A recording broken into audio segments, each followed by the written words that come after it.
Mesdames, Messieurs, bonjour, bonsoir à toutes et à tous. Moins d'une semaine avant le début d'une compétition qui s'annonce exceptionnelle, moins d'une semaine avant le début de l'Euro. Et aujourd'hui, je suis très heureux de vous retrouver pour la partie 2 des Eddie Crack à suivre absolument à l'Euro 2024. Et je vais répondre à certaines personnes qui n'écoutent pas les messages en début de vidéo, ce n'est pas bien. Je vais rappeler les règles, je prends uniquement des joueurs qui ont 23 ans ou moins. Donc voilà, j'ai reçu des commentaires, mais Koro, tu n'as pas parlé de Vitinha, tu n'as pas parlé de machin, de trucs. Il y avait des joueurs même de 30 ans parfois. Les amis, c'est 23 ans ou moins, tout simplement. Et je vais essayer de parler d'un seul joueur par équipe et également des joueurs dont je suis sûr qu'ils vont jouer. Bon, vous le verrez dans cette vidéo, j'ai sélectionné beaucoup de joueurs dont on n'est pas sûr qu'ils vont jouer parce que voilà, on voulait quand même élargir un petit peu plus le champ. Et j'ai reçu aussi pas mal de messages, mais Koro, tu as oublié tel joueur, tel joueur, tel joueur. Ce n'est pas une question d'oubli, mais simplement de choix. Je rappelle que c'est une liste non exhaustive. Aujourd'hui, je vais parler de 10 joueurs, j'en oublierai sûrement plein, mais c'est pas le but. Le but, c'est juste de parler de quelques petits joueurs qui sont très beaux, qui ont beaucoup de potentiel. On va pouvoir commencer. J'ai sélectionné 10 pays différents et à chaque fois, je vous dirai un petit peu lequel de ces, on va dire, de ces joueurs je vous conseille de suivre, ou du moins s'il va jouer. On va commencer avec l'équipe de France, voilà, pour faire dans le classique MDR. Alors, il y a beaucoup de talent en équipe de France, il y a beaucoup de joueurs qui ont 23 ans ou moins, il y a Saliba, Kamavinga et tout. Bon, le joueur que j'ai retenu, eh bien, c'est littéralement Bradley Barcola. Voilà, donc, encore une fois, vous voyez, je parle d'un joueur, mais je peux en parler de plein d'autres, même Warren Zaïre-Emery, de plein d'autres joueurs. Mais c'est un choix, voilà, j'ai décidé de parler de Bradley. Bradley, on n'est pas sûr qu'il va jouer, mais j'ai quand même envie d'en parler parce que forcément, pour ceux qui ont suivi sa saison, c'est quand même quelque chose d'assez énorme. Et en vérité, Barcola, je pense que même s'il risque de pas forcément jouer, il y a un monde où il joue. Je sais pas ce que vous en pensez, je vous invite à me donner votre avis en commentaire, mais je me dis que son profil est quand même vraiment bon. Et mine de rien, on va le voir sur son rapport statistique sur Football Ref, bah, il y a vraiment de très belles choses, notamment au niveau, j'y pense forcément, balle au pied. On sait que c'est un gros dribbleur, vous voyez vraiment l'ailier qui percute, qui dribble avec beaucoup de vitesse, qui va chercher énormément les cages adverses littéralement. Ce qui est ultra important à noter, c'est sa capacité défensive. Comme on le voit, il a des stats défensivement énormes parce qu'il a une activité énorme honnêtement et il est plutôt bon dans ce domaine-là. Donc voilà, je l'évoque rapidement, Bradley Barcola. Est-ce qu'il jouera, est-ce qu'il jouera pas? On ne sait pas. On sait que bon, Dembélé, Kylian Mbappé devraient jouer. Est-ce que tu mets Giroud? Dans ce cas-là, bon, il n'y a plus de place pour Barcola. Mais voilà, je voulais l'évoquer, ce petit gars. On peut également voilà, parler d'un joueur qui a une très bonne, on va dire, un jeu aérien très bon plutôt. Donc voilà, je ne sais pas à quel point Barcola sera important, mais je suis quasiment sûr que s'il rentre sur le terrain, il apportera. Donc mine de rien, gardons un petit œil sur Barcola. Il y a d'autres joueurs évidemment à suivre dans cette équipe de France, mais je pense qu'il peut vraiment faire un petit truc.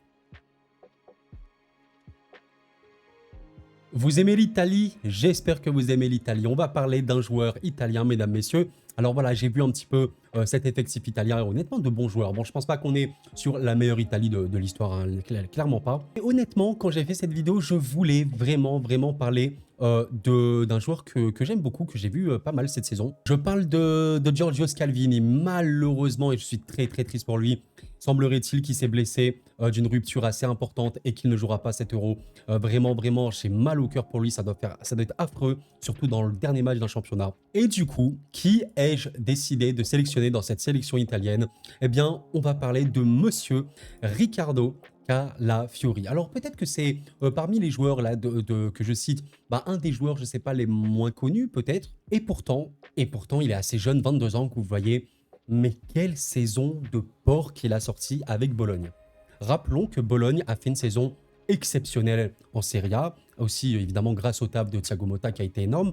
Bologne va jouer la Ligue des Champions, voilà, ni plus ni moins. Et il y a eu de très bons joueurs, dont ce Calafiori, qui, vous le voyez, est un défenseur central. Voilà, je parle d'un petit défenseur. C'est cool de temps en temps de parler autre chose que d'attaquant.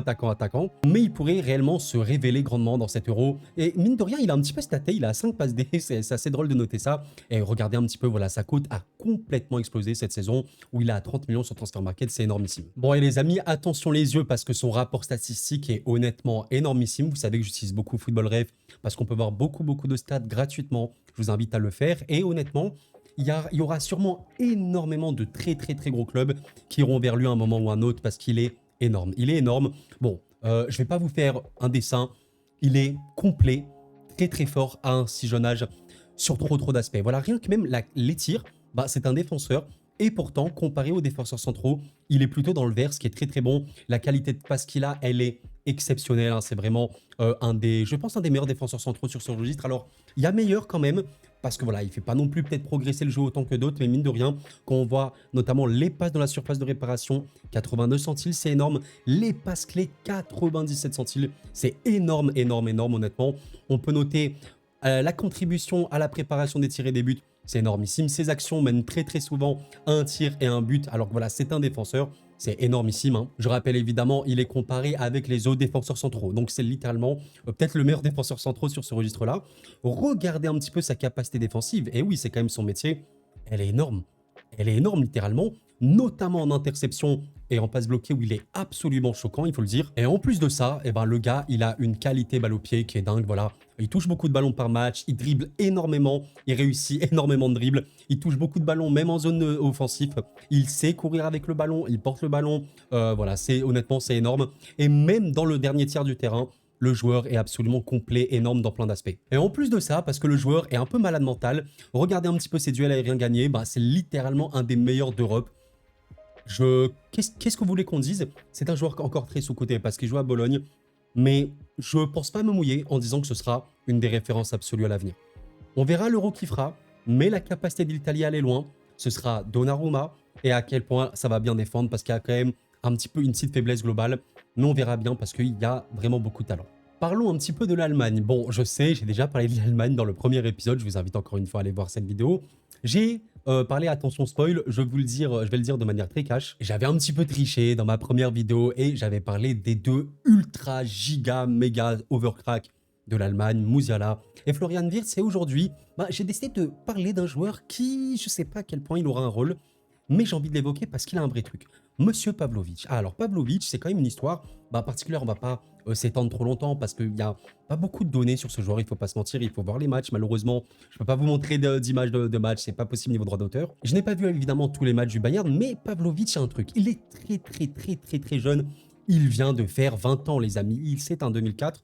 N'hésitez pas à développer un petit peu en commentaire si jamais vous voulez un constat dans ce jour, il n'y a pas de problème. Mais voilà, c'est un joueur qui est quand même coté à 30 millions sur Transfer Market, ce qui est très bon pour un joueur aussi jeune. On voit que sa position principale, c'est milieu défensif. Et c'est pour ça qu'on ne sait pas à quel point il jouera dans ce Bayern-là, parce qu'il y a quand même beaucoup on va dire, des gens devant lui en milieu défensif. Mais mine de rien, il a pu montrer beaucoup de très belles choses. Et pour un milieu défensif, il a un profil assez atypique, parce qu'on va le voir, en fait, c'est un joueur qui a, bon, j'allais dire un truc assez unique pour un milieu défensif, pas du tout, mais une qualité de passe hallucinante. Et pour le coup, ça, je sais pas à quel point ça peut jouer quand tu as Toni Kroos notamment dans ton équipe, mais attention Pavlovic, même s'il ne joue pas titulaire, attention, on verra bien ce qu'il fera. Mais la raison pour laquelle Pavlovic est ce qu'il est et pourquoi il est vraiment quelqu'un qui commence à être coté dans le foot d'aujourd'hui, c'est sa qualité de passe. Je vais pas tout développer, vous connaissez la chanson, mais le mec est ultra complet partout. Passe court, passe moyenne, passe longue, même des pas dans le dernier tiers du terrain. Il réussit quasiment toutes ses passes, enfin il est hallucinant. Il est honnêtement absolument absurde sur ce registre-là. Et mine de rien, on a quand même un joueur qui, balle au pied, arrive à porter le ballon, même comment vous dire, vers l'attaque, un petit peu quand même vers le dernier tiers du terrain, ce qui est plutôt bon pour un milieu défensif, donc il sait se projeter. Et on peut quand même noter une préparation des tirs et des buts, c'est-à-dire à quel point ses actions vont mener à des tirs ou à des buts. Et honnêtement, il est également bien présent. Le joueur est complet, on verra un petit peu ce qu'il donnera à l'avenir. Je pense qu'il faudra qu'il s'améliore quand même défensivement parlant. Bon, la saison du Bayern était spéciale, il n'a réellement pas joué tous les matchs titulaires. On verra bien, mais les amis, je rappelle, il vient de faire 20 ans. Je pense que le mec peut faire un truc de malade. On verra bien, mais à suivre, pourquoi pas. On va faire un petit tour rapide, très rapide, vers la Croatie. On va vraiment pas perdre de temps parce que là, je vais vous parler d'un joueur, les amis, qui, bon, je pense qu'il ne jouera réellement pas. Mais j'ai envie de l'en parler rapidement, monsieur Baturina. Alors, Baturina, je suis désolé d'ailleurs si je prononce mal son nom, joueur très spécial. Peut-être que beaucoup ne savent pas qui il est. Et je vais pas faire le connaisseur du foot, je connais tous les joueurs. Loin de là, j'ai découvert le joueur que très récemment. Mais je me suis renseigné et tout, j'ai vu quelques matchs. En vrai, waouh, franchement, le mec, attention, également très jeune, 21 ans, 2003, le gars qui vient du Dynamo Zagreb, enfin qui joue encore à Zagreb, mais honnêtement, on sait, la formation du Dynamo est exceptionnelle, il ira très certainement dans un top championnat dans pas beaucoup de temps, je pense. Comme vous pouvez le voir, déjà 20 millions sur Transfer Market, un milieu offensif, et c'est ça qui est vraiment cool. Vous le savez, le milieu, Brozovic, Modric, machin, tout ce que tu veux, Kovacic, il est imbougeable. C'est pour ça que je pense qu'il ne jouera pas. Mais j'ai envie de l'évoquer, peut-être qu'à l'avenir, on verra bien. Pour cet euro, je ne sais pas à quel point il va être important, mais pourquoi pas en sortie de banc, on ne sait jamais. Hein. On ne va pas analyser son profil statistique trop longtemps parce que sur Football Ref, il n'y a pas beaucoup de données, pas beaucoup de temps de jeu, mais retenez quelque chose, une qualité de passe très bonne. Également, et ça c'est vraiment à noter, une qualité balle au pied très bonne, notamment de dribble. Donc c'est un vrai créateur. Et je pense que rien que ça, c'est très positif parce qu'il survole. Il survole le championnat croate, hein, il faut vraiment le dire. Un mec qui, par définition, sait porter la balle, sait dribbler, sait passer quand tu es un milieu offensif. C'est un mec qui va faire des dégâts, j'en suis quasiment sûr. Voilà, dans son championnat, il est à 5 buts et 8 passes D pour un joueur aussi jeune. On verra bien, mais allez, on va suivre ce petit gars. Peut-être qu'il va jouer, on ne sait jamais. Hein. Peut-être qu'il va rentrer une fois dans un match et qu'on va être assez surpris. On verra bien, c'est ça la beauté du football, c'est aussi découvrir des gens auxquels on ne s'y attendait pas du tout. La qualité de malade de l'Espagne. L'Espagne, on en reparlera, mais vraiment attention à l'Espagne. Attention à cette équipe qui est trop, je vais pas dire ignorée. Je sais que l'Espagne, c'est peut-être plus l'Espagne de 2008, 2010, 2012, mais elle fait peur cette équipe. Notamment grâce évidemment à Lamine Yamal qui vient d'arriver, j'en ai parlé dans l'épisode 1. Je vais pas l'évoquer et pour ce choix-ci, j'aurais pu parler de beaucoup de joueurs, notamment, enfin beaucoup, en vrai il n'y en a pas des masses non plus, moins de 24 ans, mais j'aurais pu parler de Firmine, notamment. J'aurais pu parler, je vais le retrouver je pense rapidement, oui, de Baena, de Villarreal qui a vraiment fait une top saison. Mais mesdames, messieurs, j'ai envie de vous parler évidemment de Monsieur Nico Williams. Purée, ce joueur me fait vibrer. C'est vraiment le genre de joueur pour lequel je regarde le football. Je regarde le football pour ces joueurs-là. Et ce n'est pas une vidéo analyse sur l'Espagne, surtout que j'ai pas envie que la vidéo dure trop longtemps, mais je vais faire un tout petit mot pour l'Espagne. La raison, en fait, comment vous dire, le fait qu'il y ait Lamine Yamal et Nico Williams, c'est vraiment la raison pour laquelle l'Espagne, ça fait flipper. Parce que cette équipe, même ces dernières années, quand elle n'a pas gagné, elle avait peut-être le jeu le plus dominateur. L'équipe la plus forte, collectivement peut-être, elle était vraiment asphyxiée. Mais il y avait ce manque d'explosivité, ce manque de magie, ce manque de où là, à tout moment, le match il va basculer parce qu'il y a un mec qui te défonce tout. Ils ont Lamine Yamal et Nico Williams qui étaient certes présents avant, mais là maintenant est un titulaire indiscutable, joueur formidable, hein, littéralement, qui voilà, on l'avait vu déjà ces dernières saisons avec l'Athletic, il était chaud. Maintenant, ça s'est confirmé. Ce mec est extrêmement fort et j'aimerais bien l'avoir dans mon club, pourquoi pas. Bon, voilà, évidemment, il sort une vraie belle saison. 5 buts, 12 passes D. Bon, évidemment, il n'y a pas que ça dans la vie, mais il faut quand même le noter. C'est un ailier gauche, hein, on va quand même le dire. Il va jouer ailier gauche, ça me semble assez évident dans cette équipe d'Espagne. Mais voilà, on va pas s'étendre pendant des heures sur son profil parce que mine de rien, le mec a quand même des faiblesses. Hein. Si on regarde un petit peu en profondeur, bon, niveau tir, il y a vraiment mieux. Niveau passe, bon, on a connu mieux, mais regardez un petit peu les passes clés, ça va. Les expected assists, donc les passes décisives attendues, c'est exceptionnellement bon. Les centres dans la surface de réparation et les pas dans la surface de réparation, c'est très bon, notamment au niveau des centres. Donc c'est un mec, attention, c'est surtout des passes très offensives. Mais évidemment, là où il est effrayant, c'est à quel point ses actions mènent un tir et surtout un but où il a 99 centiles. Donc en fait, parmi les ailiers, et il est également comparé au milieu offensif ou plutôt numéro 10, honnêtement, oui, il est largement parmi les meilleurs des meilleurs dans ce registre. Il est énormissime. On peut évidemment noter la capacité balle au pied à porter le ballon comme un malade mental et être un des meilleurs dribbleurs, oui, je pense facilement, d'Europe à son poste. C'est un des meilleurs dribbleurs. À noter, et là, on ne peut pas le voir, c'est quelqu'un qui fait beaucoup d'efforts sur un terrain. Donc, waouh, surveillons Nico Williams. La réussite de l'Espagne passera notamment grâce à Nico Williams. On verra bien, mais c'est exceptionnel. Bon, là, on va vraiment rire, mais comment on doit parler de l'Angleterre, s'il vous plaît? S'il vous plaît, comment doit-on parler de l'Angleterre ou regardez un petit peu les valeurs marchandes les plus élevées, le nombre de joueurs qui sont jeunes. Enfin, ça n'a pas de sens. Hein. Voilà, cette équipe n'a aucun sens. L'effectif anglais n'a aucun sens. Et dans la première vidéo, j'avais forcément évoqué Jude Bellingham. Je suis obligé de reparler d'un anglais. Honnêtement, je pourrais choisir tellement de joueurs. Je pourrais parler de Bukayo Saka que j'aime énormément. Je pourrais parler de Cole Palmer, de plein de joueurs, honnêtement. Même de Gordon, qui, voilà, je sais pas trop s'il va jouer, mais pourquoi pas. Mais j'ai envie d'en parler et je pense que ça va vous faire plaisir parce que je sais que c'est un joueur qui a eu beaucoup de hype. Et si nous parlions un petit peu de Monsieur Kobe Mainoo. Ah, Mainoo. Mesdames, messieurs, 19 avril 2005. 19 avril 2005. C'est bon pour vous? Je suis Squeezie, bonjour. 50 millions sur Transfer Market. Alors, je vais pas non plus faire le mec, je suis en train de vous vendre ici. En plus, ça n'a aucun rapport au niveau poste. Le mec a des défauts, mais ce qu'il montre à cet âge-là, ça fait très peur. Surtout en première ligue, les gars, ça fait très très peur. Et en fait, Kobbie Mainoo, c'est un joueur qui est très très aimé pour une raison très simple. C'est un joueur, je ne sais pas si le mot spectaculaire c'est le bon mot, mais il ose énormément, il tente énormément. Et purée, qu'est-ce qu'il aime dribbler. Ce mec aime dribbler. On va voir rapidement son profil statistique. Alors, il y a des défauts, hein, comme on peut le voir. Bon, il y a des choses, c'est pas la folie furieuse. Je ne sais pas si je l'ai évoqué, je l'évoque rapidement. C'est un milieu central, hein, voilà, grosso modo.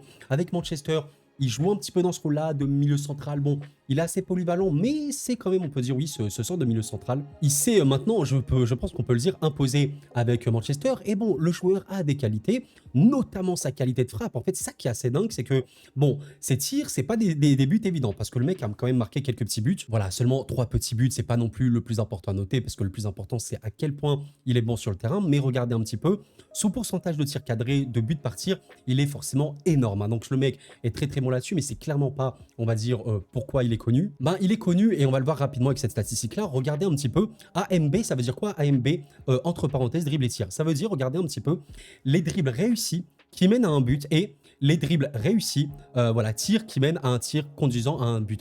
Bref, en gros, voilà à quel point ces dribbles et ces tirs vont amener à des buts, et le mec est très très fort, parce qu'effectivement, on va le voir juste en dessous, il est extrêmement bon dribbleur.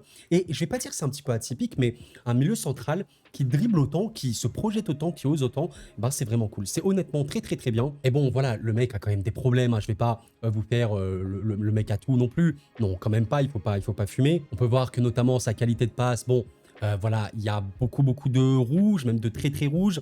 Il faudra qu'il s'améliore là-dessus, je suis assez d'accord avec vous.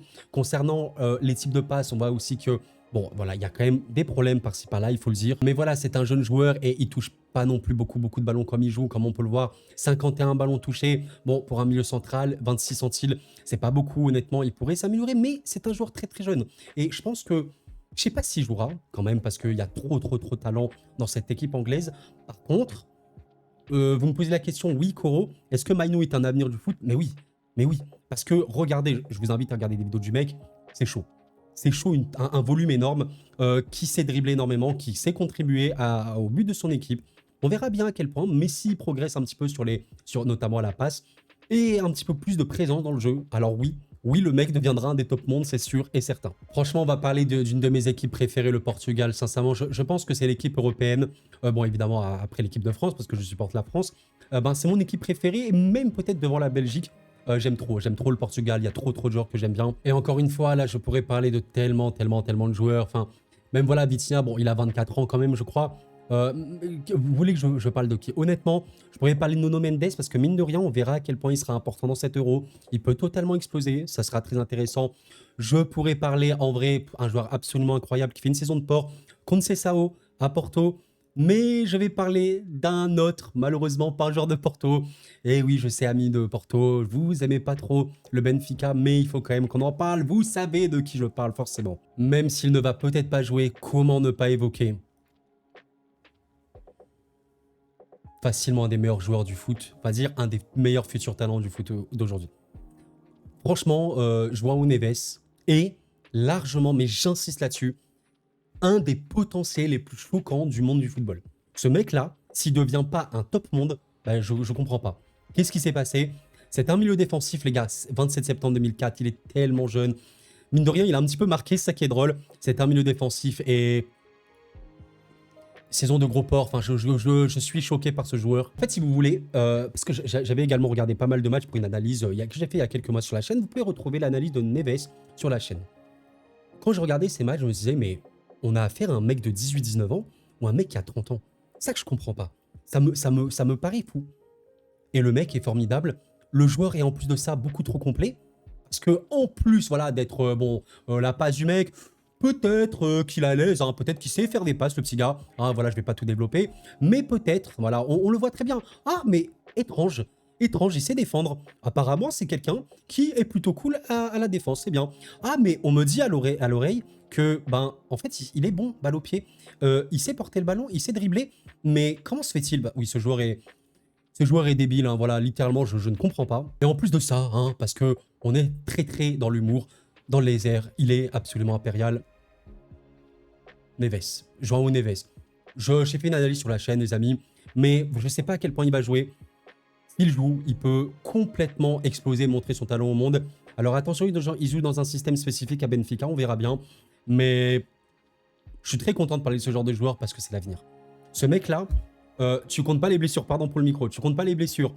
Et il reste sérieux, il devient un monstre absolu, 100% Monsieur Neves. Bon, on va parler de la Belgique, forcément également une de mes équipes préférées. J'ai fait une vidéo très récemment sur un focus complet sur la Belgique. Je vous invite à aller la voir si jamais ça vous intéresse. Mais franchement, on parlait un petit peu de la génération dorée à juste titre. Hein. De Bruyne, Lukaku, Hazard, machin. Effectivement, c'est une génération de malades. Mais, waouh, les joueurs qui arrivent, là, ils font flipper. Et honnêtement, j'avais parlé dans ma première vidéo de Jérémy Doku, évidemment, qui sera à suivre. C'est clair, net et précis. Et aujourd'hui, j'ai envie de vous parler. Alors, j'ai failli choisir Onana, mais il y a trop de talent, j'en peux plus. J'ai failli choisir Onana, j'ai failli choisir Charles. Mais est-ce que j'étais en mode, je parle de Vermeeren peut-être? Non, il a pas assez joué avec l'Atlético. Et au final, des bases qui en vrai, je pense, est un des futurs clubs centraux. Il y a trop de talent. Sincèrement, je pourrais faire une vidéo sur tous les joueurs belges, tellement il y a de talent. Mais on va parler. Vous l'avez vu, c'est le seul que j'ai pas évoqué. Évidemment, parce que j'aime ce genre de joueur. Bakayoko. Waouh. Alors, le mec, les gars. La saison Pipon, oh là là là là là là. Alors oui, il joue au PSV, c'est le championnat hollandais, c'est un peu moindre, mais si tu es exceptionnellement bon là-bas, c'est que tu as un mec qui est fort. Voilà, littéralement. Bon, Bakayoko, ouais, le mec m'a l'air un petit peu dangereux au football. Alors lui, niveau statistique débile, on est sur un summum. Hein. C'est vraiment un truc hallucinant. Bon, bah, regardez un petit peu. Quand vous voyez ça, alors juste, et j'ai oublié de préciser, on va quand même le montrer, il joue ailier. En grosso modo, c'est plutôt un ailier. Hein. Il est trop performant sur ce registre-là. Et je sais pas à quel point il va rester au PSV. Tu me dis que le mec demain, je sais pas, il est en première ligue ou bref, ça me paraît totalement normal. Il est trop fort, hein, il est vraiment trop fort. Bon voilà, je vais pas vous refaire la chanson comme pour tous les joueurs. Je vous invite tout simplement à regarder ce qu'il y a en vert. La qualité de passe du mec, hein, voilà, c'est encore une fois hallucinant. Il est très bon dans la passe courte notamment. Ses passes clés, trop de passes clés, trop d'expected assists, trop de passes dans la surface de réparation adverse.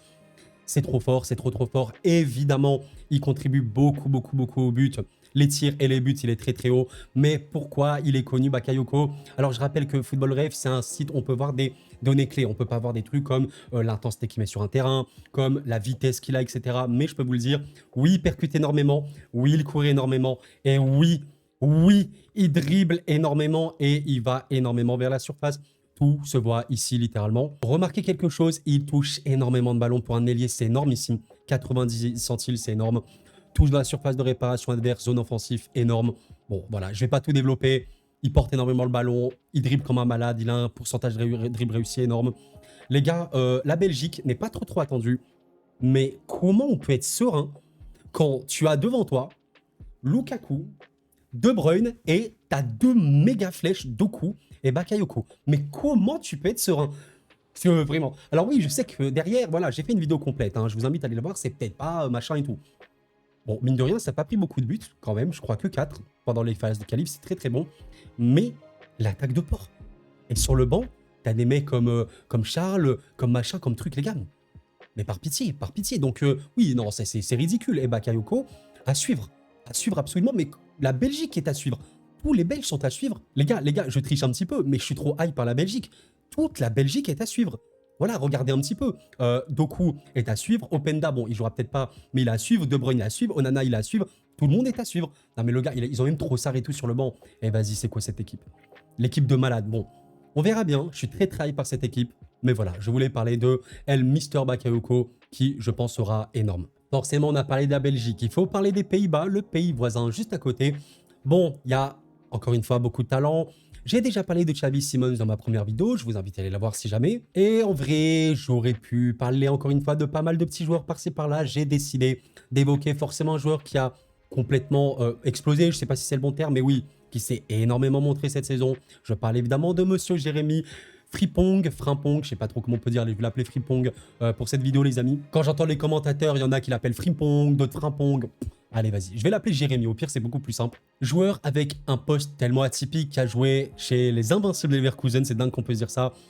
En tant que milieu droit, parce que oui, en vérité, on le catégoriserait comme un sorte de latéral, mais c'est un piston ou même limite un ailier hein, parfois, où il est extrêmement, extrêmement offensif. Voilà, donc dans un système assez atypique de Leverkusen. Voilà, comme vous pouvez le voir, il jouait énormément dans ce sorte de 3-4-2-1, avec Frimpong et Grimaldo extrêmement offensifs. Bon, voilà, donc c'est pour ça que Frimpong, je l'attends, mais à quel point il sera performant dans ces Pays-Bas, je sais pas. Honnêtement, je ne sais pas. Quand même quelque chose qui est assez drôle à noter, lors de ce dernier match contre le Canada pour les Pays-Bas, il jouait vraiment ailier, hein, vraiment très très très ailier. Bon, on sait qu'il peut totalement jouer dans ce registre-là, c'est ça qui est assez dingue. Donc je pense que oui, le joueur est trop intéressant à suivre, il faut vraiment garder un œil sur lui. Alors par contre les amis, je crois que c'est le profil statistique qui me fait le plus rire, celui de Jérémy Frimpong, c'est vraiment trop drôle.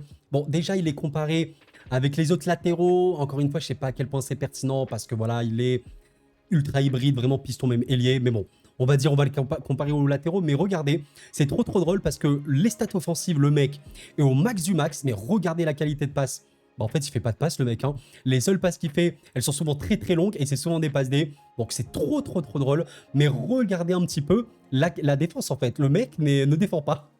C'est trop drôle. En vrai, c'est... Enfin, je dis pas qu'il défend pas, mais en tout cas, il a des stats ignobles, hein, littéralement, mais il est comparé aux latéraux, donc bon, voilà. Regardez un petit peu la qualité balle au pied. Il y a vraiment des extrêmes, ça qui est trop drôle. Non, mais c'est trop drôle, une qualité de dribble fou. Bon, voilà, pour résumer Frimpong, dribble de psychopathe, accélération de psychopathe. Le mec, il se projette non-stop vers les buts. Voilà quoi, je ne peux pas vous dire de plus, et mine de rien, ouais, il a une finition, hein, il faut le noter. Bon les gars, je suis désolé, mais voilà, 9 buts, 9 passes D, bon, les passes D, c'est encore une fois une stat pas très utile.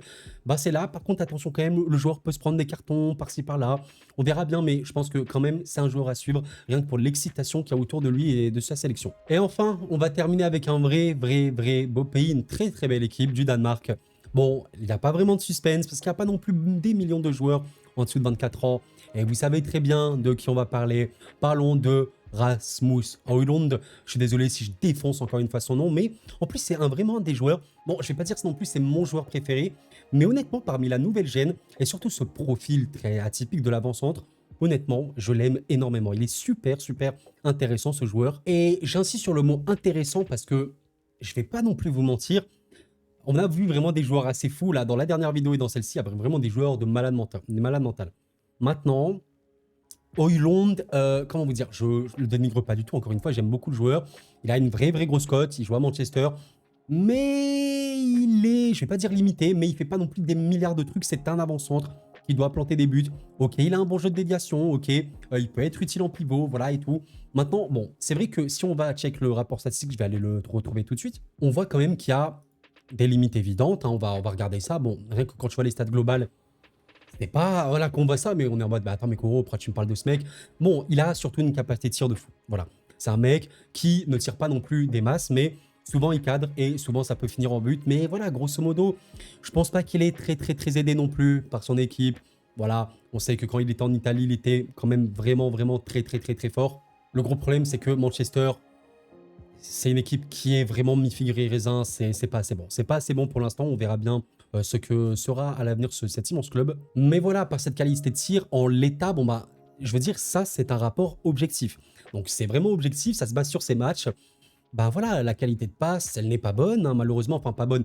En tout cas, vous voyez qu'il y a beaucoup de domaines où c'est pas là. Quand on voit un petit peu à quel point il peut contribuer au tir et au but de son équipe, bah c'est encore une fois assez limité. Il n'est pas non plus à mort dans le truc. Quoique ses dribbles quand même peuvent contribuer défensivement. Bon bah il n'est pas là non plus. Remarquons quand même qu'il a une qualité de dribble qui est ok. Voilà, c'est un avant-centre. Il peut dribbler. C'est pas non plus le mec qui dribble le plus et qui en réussit le plus. Mais ok, il est là.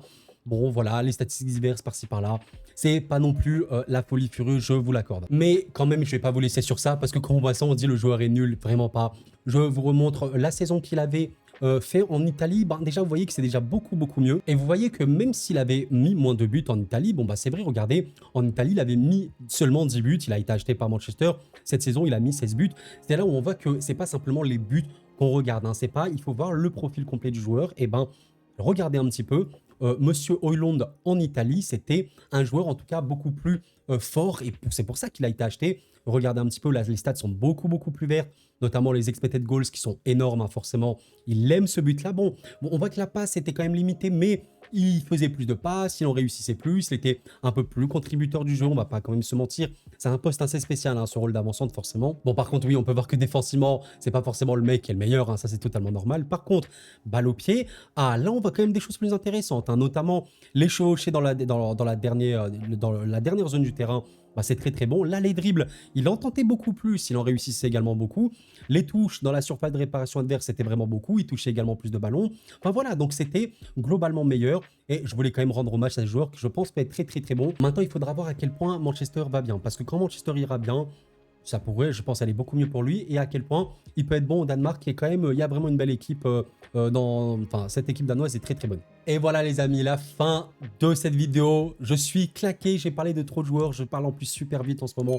Je suis désolé si c'est un peu inaudible de temps en temps. Si vous l'avez quand même apprécié, le like, l'abonnement m'aide énormément. Merci infiniment aux personnes qui penseront avant de partir. J'ai trop hâte de 7 €. Bon, j'aurais pu évoquer plein d'autres joueurs, hein.